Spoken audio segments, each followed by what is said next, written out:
बोलो सतगुरुदेव की जय। सतगुरु जी सभी पुण्यात्माओं को आइए आप लोग को दिखाते हैं परमात्मा की दया। सतयुग में किस तरीक़ा से आकर परमात्मा लीला किए हैं, कलयुग में किस तरीक़ा से आकर लीला किए। सतगुरु जी सभी पुण्यात्माओं को देख सकते हैं पांचवें आध्यात्मिक दर्शनीय स्थल में। आइए आप लोग को लेकर चलते हैं। परमात्मा बताते संत मिलन को चाहिए तजमाया अभिमान, जो पगागे रखे सत्संग प्रवेश द्वार में एंट्री कर रहे हैं। आइए आप लोग को दिखाते हैं परमात्मा ने चारों युग में आगे कैसे लीला किए थे। यहाँ पे आप लोग को सामने जो दिख रहे हैं परमात्मा चारों युग में आए हुए थे। चारों युग के बारे में दिखाया जा रहा है। परमात्मा चार युग में चार रूप से आकर सभी को समझाए। तो यहाँ पर देख सकते हैं सभी पुण्यात्मा आए हुए प्रदर्शनी स्थल के अंदर में। यहाँ पर दिखाया जाएगा कबीर परमात्मा के बारे में, प्रकट दिवस के बारे में कि कबीर परमात्मा प्रकट दिवस के उपलक्ष्य में आप लोग को सभी को दिखाया जाएगा कबीर साहब प्रकट किस तरीक़ा से हुए थे और किस तरीक़ा से कमल के पुष्प पर आए हुए थे। तो आइए इस वीडियो के माध्यम से आप लोग बने रहिए, आपको दिखाया जाएगा। यहाँ पर देख सकते हैं अष्टानंद जी बैठे हुए हैं और यहाँ पर लहरतला तालाब के किनारे पर वो भक्ति कर रहे थे। और यहाँ पर देख सकते हैं कबीर परमात्मा का शरीर जो है कमल के पुष्प पर सतलोक से आकर विराजमान हुए हैं, जो शिशु रूप में है। यहाँ पर हमारे भगत भाई भी सभी को समझाते हुए दिखाई दे रहे हैं। और ये देख सकते हैं सामने जो आपको इस तस्वीर में दिख रहे हैं, यहाँ पर अष्टानंद जी हैं। और यहाँ पर देख सकते हैं कितने सारे पुण्यात्माएँ, कितने सारे भीड़ लगे हुए हैं इस प्रदर्शनी स्थल में परमात्मा के बारे में जानकारी लेने के लिए। तो आइए इस वीडियो के माध्यम से आप लोग को जानकारी दिया जाता है। तो यहाँ पर देख सकते हैं अष्टानंद जी अपने ध्यान में देखे जब तो एक बालक नजर आए और उस बालक उनके जो अपने ध्यान मुद्रा में देखे कि उस बालक जो है लहरतला तालाब के कमल के पुष्प पर आए। तो यहाँ पर देख सकते हैं अपने ध्यान मुद्रा में बैठे हुए हैं। और आगे चलिए इस यहाँ पर देख सकते हैं नीरू नीमा जब वहाँ पे नहाने के लिए आते हैं लहरतला तालाब के में। तो यहाँ पर नीमा की नज़र जो है एक कमल के पुष्प पर पड़ते हैं जिस पर कबीर साहब बालक रूप में लेटे हुए थे। तो वहाँ पर पैर हिलाते हुए दिखे और नीमा जी इशारा करके दिखा रहे हैं नीरू को, देखो जी देखो कमल के पुष्प पर बालक है। और नीरू जी देख सकते हैं फूल सहित जो है परमात्मा को उठा के लाए जो कबीर साहब शिशु रूप में थे और नीमा को गोद में दिया। और नीमा देख सकते हैं परमात्मा को बालक रूप में अपने गोद में लेकर चूमते हुए दिखाई दे रहे हैं परमात्मा के।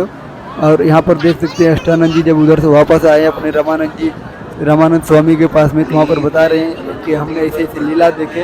तो कमल के पुष्प पर एक बालक जो है ऊपर से आए, तो वहाँ पर रामानंद जी अपने शिष्यों को समझाते हुए बता रहे हैं कि परमात्मा का लीला है। और यहाँ पर देख सकते हैं जब नीरू और नीमा अपने घर लेकर आए कबीर साहब को बालक रूप में, जब यहाँ पर पूरे गाँव मर के भीड़ आ चुके हैं उनके घर पर देखने के लिए कि बालक को, और आकर सब प्रसन्नता करते हुए दिख रहे हैं कि कबीर साहब को कोई तो बता रहे स्वयं परमात्मा का बता रहा है, कोई बता रहे विष्णु का बता रहा है, कोई बताता है कि शिव जी ही आए हुए हैं इनके घर। और यहाँ पर देख सकते हैं मुल्ला और काजी को जब नामकरण करने के लिए उन्हें बुलाया गया, तो यहाँ पर मुल्ला काजी आए हुए हैं और उनके कुरान शरीफ के मुताबिक जो है कुरान शरीफ में पूरा कबीर कबीर लिखा गया, जिससे मुल्ला भी घबरा गए और बोला इनका नाम कबीर ही रखा जाएगा। और आगे वाला तस्वीर में आप लोग को दिखाया दे रहा है, यहाँ पर नीमा की गोद से कबीर परमात्मा कुछ ऊपर उठ गए, जबकि शिव जी अपने शिव लोक छोड़कर जब वहाँ पे आए परमात्मा के प्रेरणा से। और वहाँ पर बता रहे हैं कबीर साहब बोले कि इनको बोलो कि एक कुमारी गाय ले आए, मैं कुमारी गाय का बछिया का दूध पीता हूँ।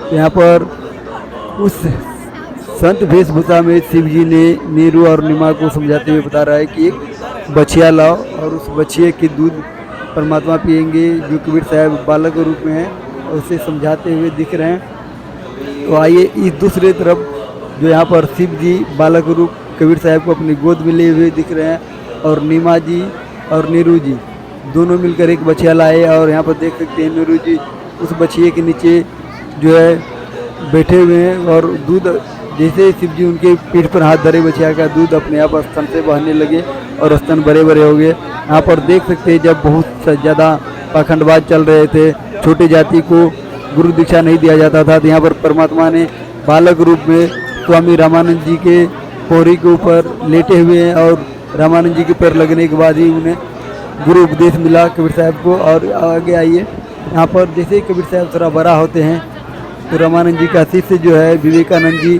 सत्संग करते हुए दिखाई दे रहे हैं। और वहीं पर कबीर परमात्मा 600 वर्ष की उम्र में उनसे ज्ञान चर्चा करते हुए दिख रहे हैं। यहाँ पर सभी भक्तों के सामने ही परमात्मा कबीर साहब छोटे से बालक के रूप में वहाँ पे खड़े होकर उनसे सवाल जवाब करने लगे, ज्ञान चर्चा।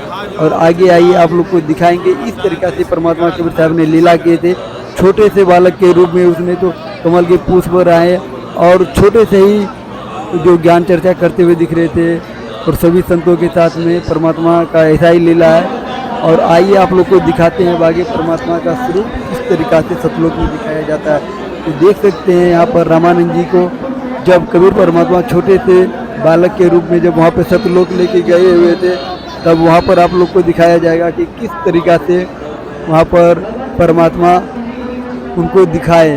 और वहाँ पर जो है चबर सेवा करते हुए जो छोटे से बालक रूप में धरती पर से रामानंद जी को लेके गए थे, वहाँ पर बड़े से कबीर साहब विराजमान थे सतलोक में, तो वो चबर सेवा करते हुए दिख रहे हैं। और रामानंद जी को ऐसा लग रहा था कि ये कबीर साहब है और ये जो है जो हमारे साथ में है ये उनके सेवक है।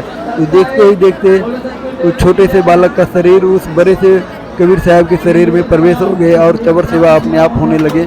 तो देख सकते हैं रामानंद जी हाथ जोड़कर खड़े होंगे। रामानंद जी को पता लग गया कि परमात्मा यही है, दोनों लीला कर रहे हैं। तो इसी तरीक़ा से सतलोक आश्रम में दिखाया जाता है। तो बोलो सतगुरुदेव की जय, सत साहब जी सभी पुण्यात्माओं को। और वीडियो देखते रहिए संत रामपाल जी महाराज का।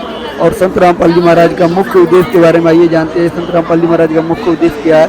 संत रामपाल जी महाराज का मुख्य उद्देश्य है विश्व को सतभक्ति देकर मोक्ष प्रदान करना, समाज में पाखंडवाद को जड़ से उखाड़ फेंकना, दहेज रूपी बुराइयों को जड़ से समाप्त करना, जितने भी पाखंडवाद है सभी को जड़ से समाप्त करना जो संत रामपाल जी महाराज का मुहिम है। परमात्मा की दया से पूरे विश्व को सतभक्ति देकर शांति प्रदान करना और स्वर्ग जैसे बनाना। सत साहब जी से